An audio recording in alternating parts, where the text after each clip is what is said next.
Well, good morning to you out there. This is Coach P, Jim Pusateri, and today's words of encouragement. What is mental toughness? How do you decide what mental toughness is? To us, mental toughness is the ability to be able to move forward under pressure.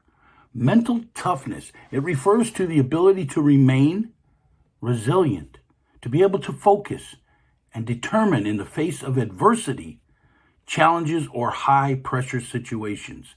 It involves having a strong mindset, emotional control, and the ability to go through the pressure under all circumstances.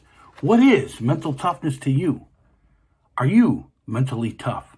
Do you have the right frame of mind? Are you achieving everything you want to achieve in this world?